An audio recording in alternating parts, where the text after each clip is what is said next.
Chancellor Davis, Dr. Benjamin in their absence, administrators, faculty, staff, students, and visitors. Welcome to the John Brown Watson Memorial Library's National Library Week celebration. We are very excited that you took time out of your busy schedule to come and celebrate with us. The theme for this year's library celebration is Create Your Own Story at the Library. And we are here today to hear about one of the world's greatest authors, Ms. Zora Neale Hurston. So on behalf of Mr. Edward Fontanet, our library director, and the rest of the staff of the John Brown Watson Memorial Library, welcome. Good afternoon. I rose to tell you the purpose of this celebration. The celebration is for National Library Week, April 10th through the 16th. And as she said, create your own story at your library. And the story we're creating today is about our Dr. Williams. Acclaimed author, Honorary Chair John Gresham has been going throughout the nation to libraries. So we feel honored to have you here, Dr. Williams, our own. And the celebration started in 1955.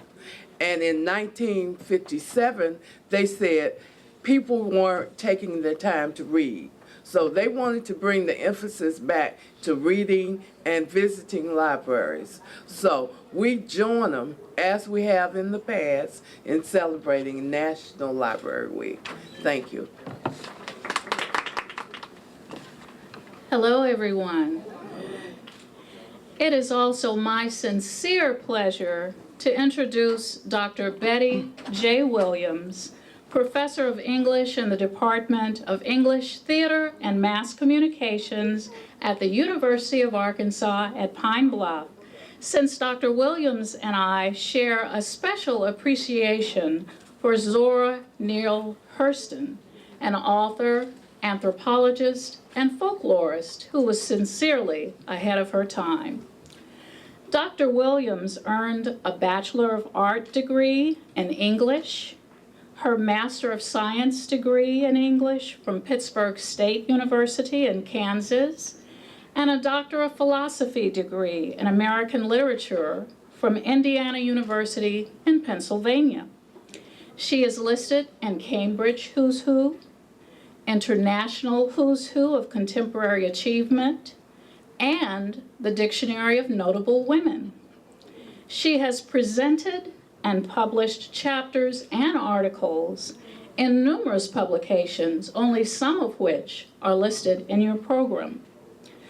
As mentioned earlier, we are celebrating National Library Week with Dr. Williams as the featured presenter because in 2010, Dr. Williams was invited by the advisory board of the Oxford Roundtable to present her paper that she's going to present today, titled Zora Neale Hurston, A Personal Geography of Coping, Hoping, and Dreaming. She presented this at their annual conference that was held at Wadham College in Oxford, England. The Oxford Roundtable is a nonprofit academic conference that's been held annually for over 20 years. Aside from her outstanding awesomeness academically, Dr. Williams is a committed community worker. She is active with the local, regional, and national chapters of the National Association of University Women, the Pine Bluff chapter of Delta Sigma Theta Sorority Incorporated, and she's also a very active member of her church, Newtown Baptist Church. Please join me in welcoming our featured presenter, our own Dr. Bettye J. Williams. Thank you, Ms. Wiley, for such wonderful, beautiful presentation of me. Also to the library staff and everyone here for your kindness. I wish to share with you a longer presentation than was presented a year ago all of us were scheduled in Oxford, England, to give our presentations between 12 and 15 minutes. So I had to pretty much rush it, but I want to take my time and give you a better overview of Zora Neale Hurston. I wish to say, too, that in giving my presentation, I will not give you a literary overview of Their Eyes Were Watching God and Jonas Gourdvine, or her Lying Dust Tracks on the Road, which is her biography that she wrote. It was a lie from the very first page, and she told them about it.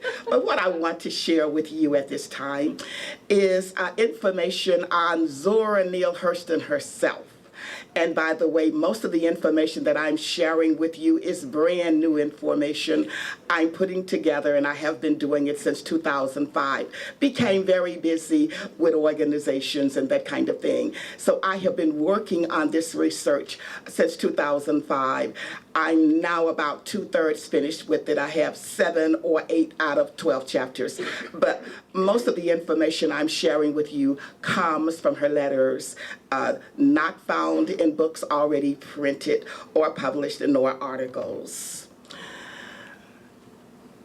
Zora Neale Hurston, a personal geography of hoping, coping, and dreaming. In 1847, when Frederick Douglass wrote his narrative of the life of Frederick Douglass, he introduced on page 1, chapter 1, the horizon metaphor. And he goes on to say that for men, the horizon is far away. In 1937, when Zora Neale Hurston wrote Their Eyes Were Watching God, which is a fictional adaptation of her life. Really, it is her life. Chapter 1, first paragraph, she makes a comment on the horizon as well. And you are aware too that writers talk to each other.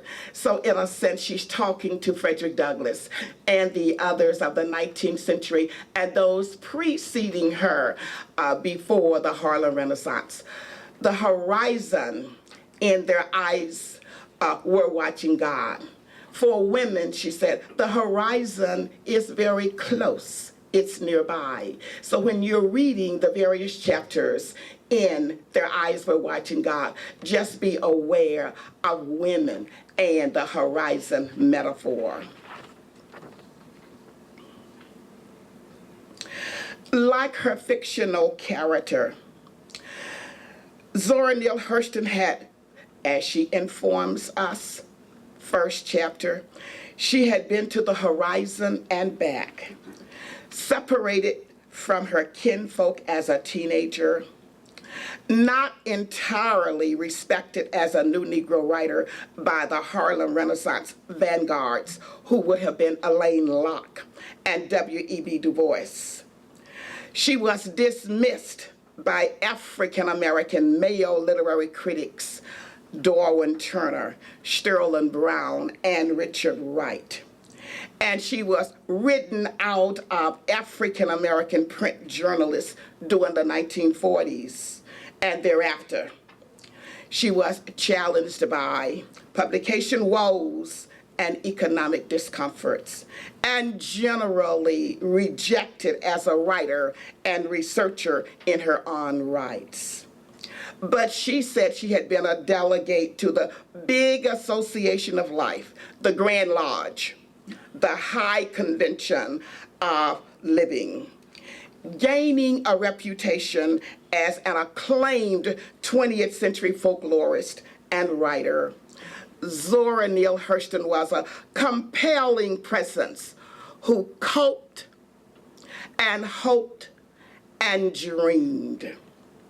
Hurston was the most prolific and acclaimed African-American woman writer in the United States, yes, from the 1930s through the 1950s. And during that 30-year period, She wrote 7 books, which are important sources of African American and also American myth, legend, and race politics. In a career that spanned 3 decades, Zora Neale Hurston published 4 novels, 2 collections of folklore and autobiography, and no fewer than 40 articles and essays on topics ranging from how it feels to be colored me and crazy for this democracy. Her novels are Their Eyes Were Watching God, Jonas Gourd Vine, which is about her father. She looked just like her father. He almost hated her for looking so much like him. But anyway, Jonas Gourd Vine is about her father. Moses, Man of the Mountain, and another one, Seraphim on the Swanee. She wrote 2 collections of folklore, Tell My Horse, Voodoo, and Life in Haiti and Jamaica, and a full book of folklore, Muse and Men. And we enjoy today, 2011, a renaissance of interest in the works of Zora Neale Hurston. Now, what I wish to say here is, many of us have heard of her, but who was Zora Neale Hurston? Yeah. And what I'm about to share with you comes from her letters written to her close friends. She was a writer, an anthropologist, a folklorist. She was highly touted as a new Negro artist of the Harlem Renaissance. However, she wanted very little to do with the other lady Renaissance writers, Jessie Fawcett, and my dissertation subject, Nella Larson. She said they act too white. It was a bit too much for her. She was relatively a private person, very much controversial, chaotic, and caused chaos wherever she went.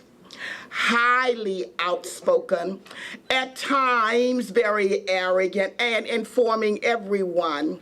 I came from an all-black background in Eatonville, Florida. She was eccentric, unyielding, and fiercely independent. She was loud in New York, Harlem, with the New Negro writers, when she should have been more passive. She won awards, a Guggenheim Fellowship twice, and book contracts. And other New Negro writers of the Harlem Renaissance would say, she's always somewhere aping and hanging around white people in order to get those awards and to get those contracts. She was far too frequently, she failed to show up for appointments, disappeared after showing up, and for weeks at a time did not follow through on commitments at all once they were confirmed. Now, some of her detractors said, Zora Neale is pompous, opportunistic, and very much pretentious. But according to Zora, that was okay because they too had their negatives. She was influenced by writers, and many writers following her made an effort in their literature to mimic her. Ralph Ellison in The Invisible Man, if you read it closely, they communicate. Toni Morrison, beginning with her 1970s The Bluest Eye, Song of Solomon, wonderful, wonderful novel. Beloved, which won the Pulitzer Prize and helped Toni Morrison to become the Nobel laureate. Jazz, Paradise, and Sula. They were all influenced by the style, the writing style, not the dialect, but the other kinds of things in terms of womanist and African American feminist ideology. Gail Jones, who's on the scene now, who wrote Corregidor, loved Zora Neale Hurston. Alice Walker in her poetry, and Toni Cade Bambara in The Salt Eater. And I'm certain many of the younger writers who are on the scene now are, in a sense, mimicking, in a way, the literary style of Zora Neale Hurston. The first part of my presentation dealt with coping. Zora Neale had to cope with a number of things. Number one, as I shared with you earlier, she had to cope with being born a girl. Her father had one daughter, and he only wanted one daughter.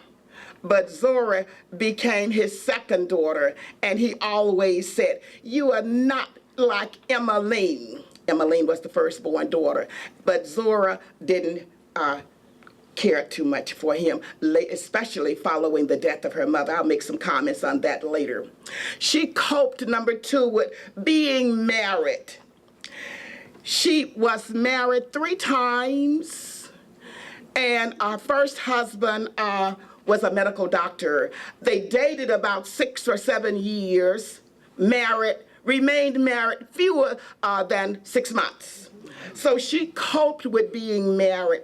Her third husband, younger than she, was the husband behind the character of Tea Cake in Their Eyes Were Watching God. But the total years of marriage, 3 husbands, perhaps fewer than 2 years. So she coped with being married. Each marriage was doomed to an early divorce, and the husbands were Herbert Sheen, Albert Price III, and James Howard Pitts. Perhaps some say that one was annulled, so we should not even include that as one of the marriages. She coped with her career, was always, she said, her first priority. And seemingly, her husbands could not accommodate her dreams of being a woman of literature. She coped with the elite society of African Americans of her day.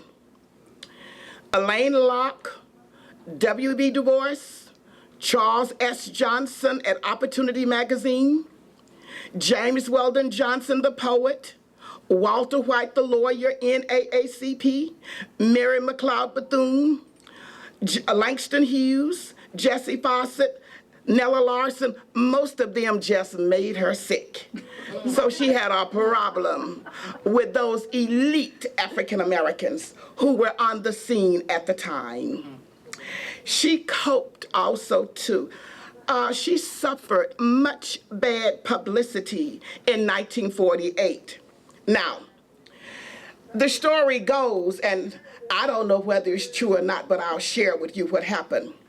There was an African American who wanted Zora Neale during the 40s to co-sign for a vehicle, and she would not co-sign.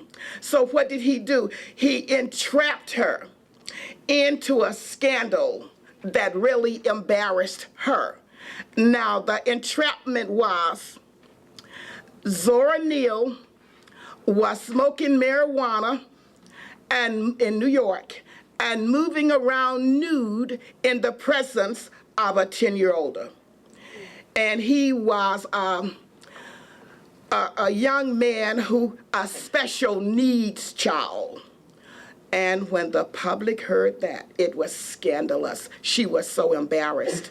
And eventually she was acquitted but it embarrassed her so in 1948, I know I'm fast forwarding it, that she decided to leave Harlem and return to the southern locations in Florida until her death in 1960. Now, she would return every now and then to take care of publication contracts, but basically because she was so embarrassed and she was highlighted, the scandal was, in all the magazines. The Saturday Evening Post, the New York Times, all of those. She also coped with being too well educated for most jobs. Now, we are aware that she's a graduate of Morgan State, graduated from Howard University, 1925 graduation. By the way, you are aware, too, she lied about her age. She was born in 1891, and in an effort to get the benefits of a scholarship at Morgan University at the time, now it's called Morgan State, and also Howard University, she shaved 10 years of her life in order to get the benefits of the scholarships, and it worked. So when she graduated from Howard University, she was 27, but she was, for her day, she was well educated for most of her jobs. And she coped with years of obscurity between 1946 and her passing in 1960. She was hidden and isolated in Florida. The years of obscurity, her battle for survival and respect. During the 1940s, the later 1940s, she was sweepingly eclipsed by members of the Harlem Renaissance who were producing outstanding books and dramas and poetry. And these persons on the scene at the time were Ralph Ellison was in Vogue magazine, and also he won the National Book Critics Award 1952 for The Invisible Man.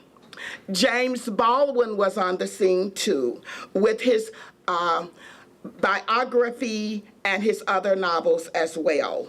Lorraine Hansberry, the dramatist, had produced on Broadway A Raisin in the Sun, which won the New York Drama Critics Circle Award as the best play. So they were in vogue, and she was almost hidden during this time. She realized woes too from publishers during the 1930s when she produced Their Eyes Were Watching God, Jonas Goldwein. The publishers were in a line, she was being lionized. But after 1948, she was not, which caused problems for her. She realized bitter experiences with hotels, moving from place to place. I wish to say, too, she never owned a home. Never. Well, her father built their home in Eatonville, Florida. But her professional life, her adult life, she lived in Harlem, one room, whatever, the YMCA, the one for women, hotels, boats with friends, whatever. When she returned the latter part of her life to live in southern Florida, she would rent, and her rich patrons, many of them sponsored her by paying her rent. So bitter experiences with hotels during this time, and dreadful poverty in her life. She was compelled to ask her literary and intellectual friends for loans that she knew she would be unable to repay.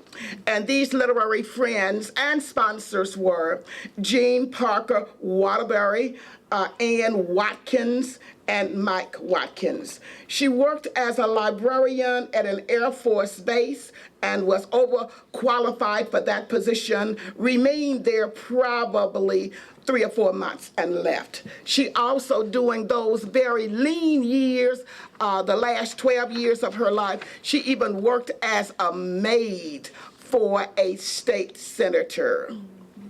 She had serious health problems the latter years of her life.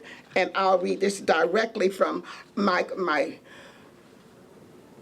manuscript here. Serious health problems during the 1940s, all of the 50s. Especially during the last 3 decades of her life, she suffered from an ulcer, high blood pressure, a stroke, intestinal, stomach and liver problems, gallbladder infection, and an irritated colon. And I'm going to read now the final decade and her health woes that she had to cope with.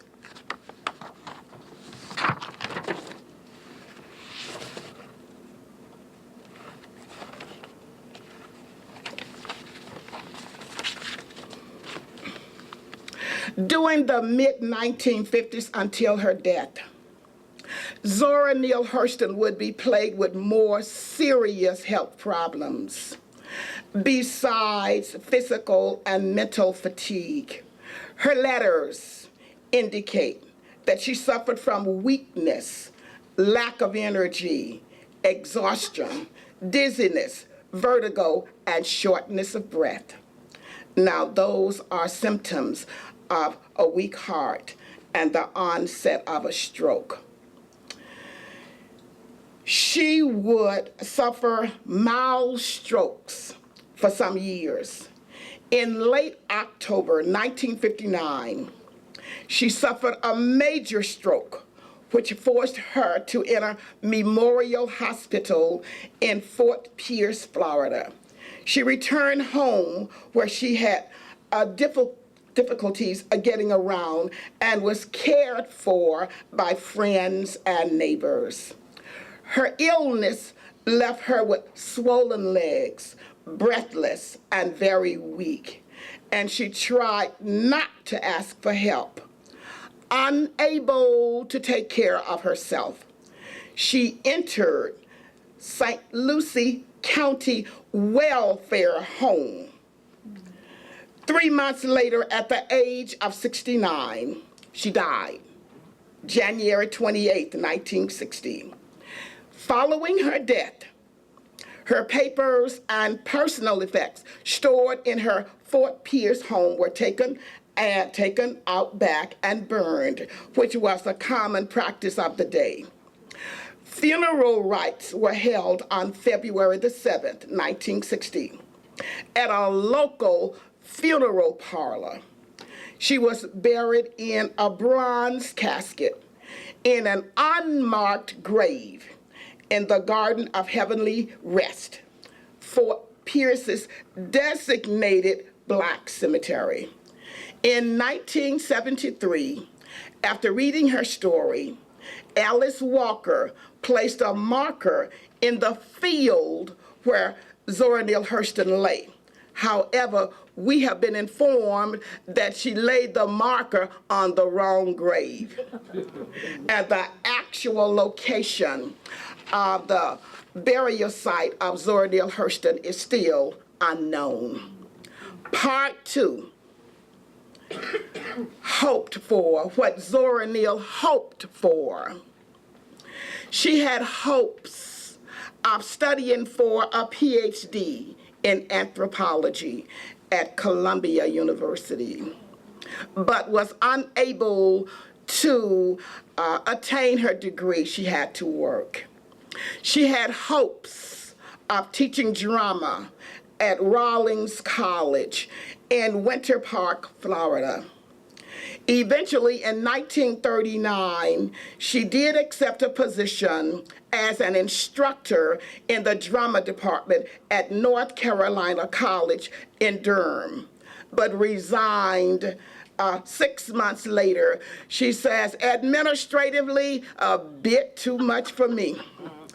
She enjoyed writing letters to her sponsor friends, hoping they could, and you more than likely have heard this well-known maximum, hit a straight lick with a crooked stick on her behalf. And she had a few well-known friends. In reading her story, you will find them there. She enjoyed research, especially doing research in the West Indies or the Caribbean, in Haiti, Jamaica, and the Bahamas. In the 1930s, she had traveled, researched, worked as a teacher, and competed for grants to survive. The 1940s led to bleaker times for Zora Neale Hurston. Now, her dreams. Between the ages of 13 and 19, she dreamed of education, books, and the kind of life that could fill a book. And we are aware now that her life has filled volumes in libraries. She dreamed of experiences. She wanted to stride beyond the perimeters of small town Florida and beyond the small Black world that she was a part of. She wanted, as she informs us on page 2, chapter 1 of Their Eyes Were Watching God, she wanted a big life. She dreamed of freedom from her father's house and his new wife. Now, that story. She loved her mother, Lucy Potts. Her mother married, according to the people at the time, beneath herself. So Zora Neale's father did not like Zora. Her mother died natural causes when Zora Neale was maybe 11 or 12. 6 months later, her father marries a young lady, 19 years old, and Zora Neale could not tolerate that. Well, there was chaos in the family because his new wife was a few years older than Zora. And so Zora and the new wife started fighting. And the big brother said, now, Zora, you will have to leave. So she dreamed of freedom from her father's house and his new wife, only 20 years old at the time of the marriage. She dreamed for a break from the old orthodoxy of things. She was a dreamer, and most of her principal characters were dreamers as well. Janie Crawford and Their Eyes Were Watching God. John Buddy Pearson, her father, image, or her father was the context for Jonas Gourdvine, and he too was a dreamer, preacher, womanizer, all of that, and which was her real father in real life. And she loved to explore ideals. She dreamed of a movie version of her novels, which was not realized at the time of her passing. And within the last 8 or 9 years, there is an adaptation. I did record mine, in case you know, it was out of print, couldn't be found. I videotaped mine. There is a version of Their Eyes Were Watching God. From 1940 to 1942, while living in Los Angeles and working as a story consultant for Paramount Studios, which was her way of talking with the executives in an effort to get some of her novels published, but it didn't work out so well, and she ended up leaving. These are some parting comments I wish to share with you on Zora Neale Hurston. She never received the financial rewards she deserved. Folklore was the passion of her life and informed all of her work. She was loyal to those who were generous to her. She believed in the rightness of her conviction. She struggled against diminishing favors in every aspect of her life. Her manuscripts were rejected in the 1940s and until her passing.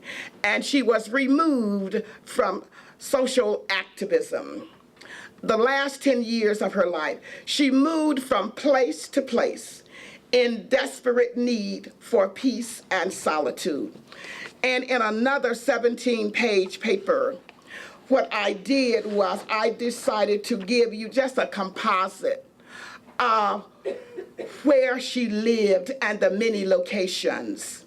Now, she was born in Alabama, and probably 6 months following her birth, then the family, her mother and father and the older children, moved to Eatonville, Florida. So in 1891, we're looking at Alabama, her many locations. In 1892, until perhaps 1904, she was in Eatonville, Florida. 1904, Jacksonville, Florida. 1914, Baltimore. And then she moved around when she was working with the Gilbert and Sullivan actors. She moved around the entire state of Massachusetts, Pennsylvania, Connecticut, and Virginia. Around 1918, she went to Washington, D.C. to study at Howard University to get her baccalaureate degree, where she met many of the new Negro luminaries. In 1925, she moved to Harlem, New York City, and it was there that she moved from place to place, renting rooms. 163rd Street, 131st Street, East 23rd Street, 139th Street, 67th Street, 66th Street, 112th Street. In 1927 in Florida, she moved around there, Jacksonville, Sanford, Mulberry, Pierce, Lakeland, Longwood, went to New Orleans, spent some time in the West Indies, back in New York, those same addresses I've given you earlier. Now, the final 12 years of her life, when she was in Florida, she would move from place to place, and she was moving so fast she would give a general delivery address. She lived in West Palm Beach, Miami, Belgrade, Maitland, Eatonville, Daytona Beach, Cocoa, Fort Pierce, Merritt Island, Orlando. Just moving around. Never, no place was really called home. That was Zora Neale Hurston. Although scholars and researchers have recovered her voice and discovered much about her life and work, no one has definitively found Zora Neale Hurston. And thank you very much. Dr. Williams, on behalf of the John Brown Watson Memorial Library and staff members that are here, we would like to present you with this small token of appreciation for coming today and presenting such a wonderful presentation. Thank you so much. We enjoyed you. And thank you. And thank you very much. I enjoy being here. Wow. That's all I can say right now is just wow. Wow to Dr. Williams. You know, I thought I'd read about Zora Neale Hurston until you took to the mic. My goodness. I am so impressed, as I'm sure that you are too, with Dr. Williams' presentation. I am so thankful for everyone here today. And we'd like to acknowledge and thank some people because we all know it takes a village to raise a child. The John Brown Watson Memorial staff is just so pleased to have you here. Would the members of the library, the faculty and staff, please stand? I'd like for you to please acknowledge them.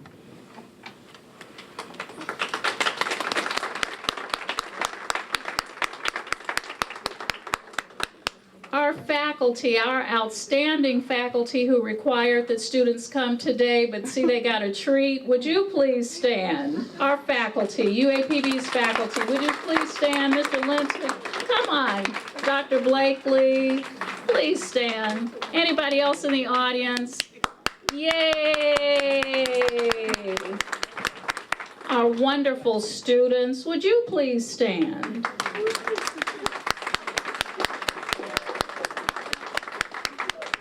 Our community members, would you please stand? Members of the community who are here today. Yay! Would our retired faculty please stand? And this is from the library, all right, and the university. Dr. Blakely, you're not retired yet. Not yet. We are just so very, very thankful to everyone. Mr. Bennett, would you please come forward and say a few words? Wow. That was truly, truly wonderful. Yes. And I guess the disappointment, in being in administration, sometimes you get lost from the academic side. And this was really wonderful. And it looks so beautiful to see so many students and so many faculty members involved. It reminds me of when I was in graduate school. Thank you for inviting me. We are so interested in hearing your suggestions. This is your library. This is your home. We had faculty and staff from the library who put together a table on Zora Neale Hurston, as well as other authors, African-American writers that we have in our collection. It came about by someone asking me if I would bring my collection to the library, and I said, sure, I'll bring my collection on Zora Neale Hurston. And they said, well, can we check it out? And I said, no. And they said, well, are you going to put it in the collection so that people can check it out? And I said, no. So Mrs. Lockett and Miss Martin and Miss Harris and some more members of our wonderful staff pulled books out of our collection, not only on Zora Neale Hurston, but also other African-American writers, just for you to look at on this table up front. This is called our living room. See, we have various sections in the library, and we want you to come back again and again and again and get to know the library, get to know our wonderful library staff, because we are some shakers and some movers. And join us upstairs for light refreshments. Thank you so very much for coming. We appreciate you. Wait a minute. We have a special lady in our audience, the mayor's wife. Miss Ritas, would you stand, please, and say a couple of words?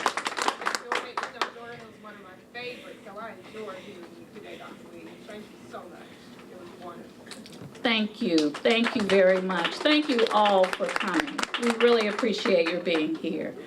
Thank you for those people who also recorded this event. We can't do anything at UAPB without the publicity of Tish Arnold, of Randy Kelly, Richard Ritas, Dwight Nelson. These are very dynamic people that we appreciate very much. And I'd like to ask the members of Essence of a Woman, would you please stand? Yay, thank you for being here also. We appreciate you. Thank you. Join us upstairs for refreshments. Thanks.